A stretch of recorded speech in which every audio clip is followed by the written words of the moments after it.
Nagpapakulo po ako ng water. Ayan. Para mag-steam po ako. Steam. Papakita ko po sa inyo later. Ayan. Medium size po ng kaldero. Kumukulong water. Ayan. Mag-i-steam po ako. Gamit lang po yung towel. Kasi pakiramdam ko para akong may sipon at parang may dry cough. Ganyan lang po. Ayan. Ginagawa ko po ito every morning. Mainit po kasi masyado pag masyadong mababa yung mukha natin sa kaldero. Pwede naman po ilipat sa planggana. Ayan, mainit siya. Nagawa ko na po ito ng 5 days. Wala naman pong asin. Pero yung before ko may asin. Ayan, mainit.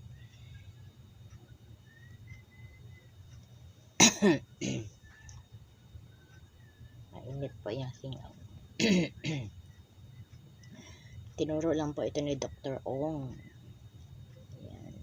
Ni Dr. Lisa and Dr. Willie Ong. Ayan.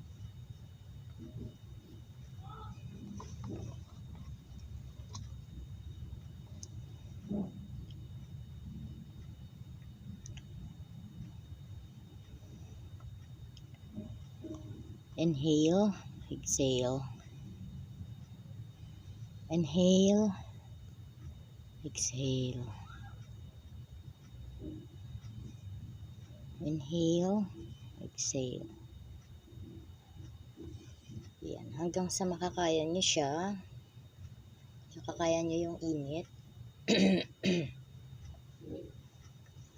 Yan.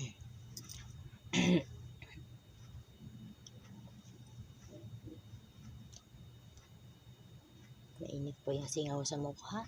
Namumula po yung mukha kasi mainit po yung singaw. Kasi nagpa-check up naman ako. Wala naman akong lagnat. Pakiramdam ko lang nilalagnat ako. Sabi ng doktor, allergy. So binigyan niya ako ng tablets for twice a day. Yan, si Tirisin. And then binigyan niya ako nito kasi sabi ko parang may dry cough ako. Binigyan niya ako ng salbutamol. Ayan, salbutamol. Syrup po yung binigay sa akin. Ayan. So, kasi every morning parang, parang matamlay yung katawan ko. Ayan.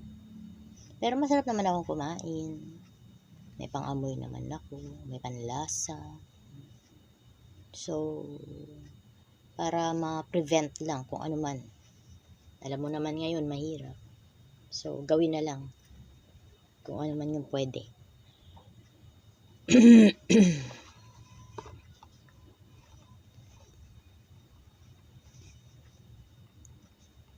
Hanggat may init.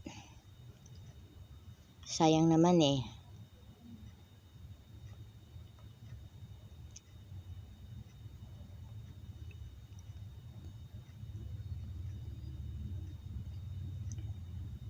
Dito parang lumuluwag yung kung meron ka mga sinus or parang baradong ilong, napapaluwag po nito. Steam inhalation, water steam inhalation po.